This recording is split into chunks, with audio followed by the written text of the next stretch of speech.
I entered a contest that the Buttonwoods Museum has every year for curating, for a guest curator of an exhibit. And I won the contest.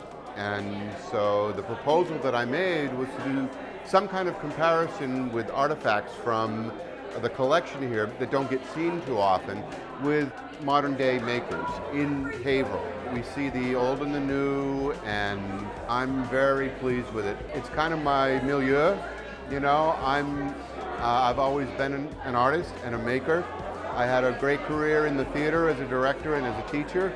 And I started Creative Haverhill many, many moons ago, and I took a few years off and I said, what do I want to do? And the day before the contest, I saw it advertised, the day before the deadline, I saw it advertised, and so I stayed up and okay, that'll never win. And look what happened. Be careful what you wish for. There are 18 makers in the exhibit. That's a lot of people to have in a group show, and they've all been very generous with their time and their volunteerism. I would love to have the board here of the museum so that they can see what volunteers, can do who don't have anything invested in the museum except its mission. I'm Frank Romano of the Museum of Printing in Haverhill, Massachusetts.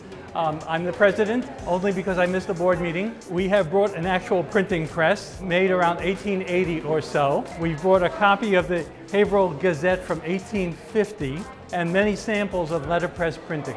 The Museum of Printing is charged with preserving the rich history of the graphic arts.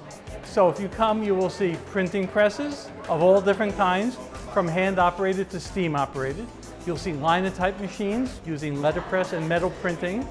We have a phenomenal collection of typewriters, office machines, one of the original mimeograph machines.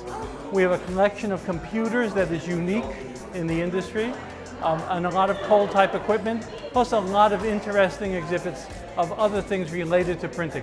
We saw this as a phenomenal opportunity to participate in Haverhill activities, and it's a wonderful event, and so we're just happy to support it. Well, I'm a bead weaver, and it's not just jewelry making. You're actually weaving with a needle and thread, one bead at a time, and most of these projects take between 20 and 40 hours of man time. I started to do this about 10 years ago as a hobby. Then I just kept making and making and making until I outgrew the little corner in my room, then I outgrew the spare room, then I outgrew the studio, and then I had to move someplace and set up shop. It's humbling, it really is, because I did this when I retired, I started, and so it seems like I've got a second wind on life, So, and to be surrounded by something like this is really kind of humbling for me.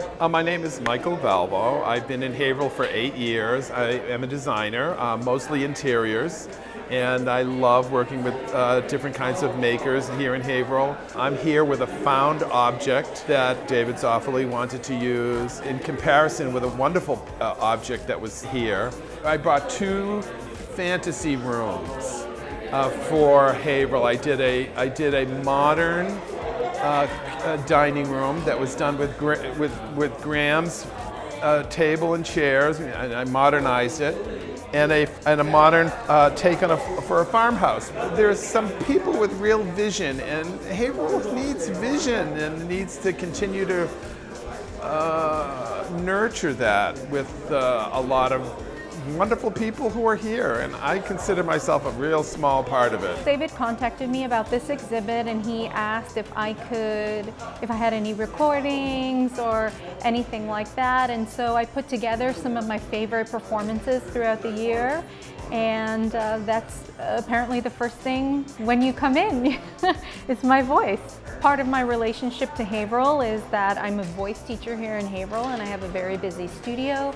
I have a lot of talented performers, from youth to adults, and I work with singers of all kinds, from contemporary like pop and rock and singer-songwriters to classical and music theater singers as well. I think it's incredible to feel like you are a part of an artist community, and I'm so happy and humbled that musical artists are being exhibited alongside visual artists and visual artists of all kinds and craftsmen as well. So it's great. There's such a community here.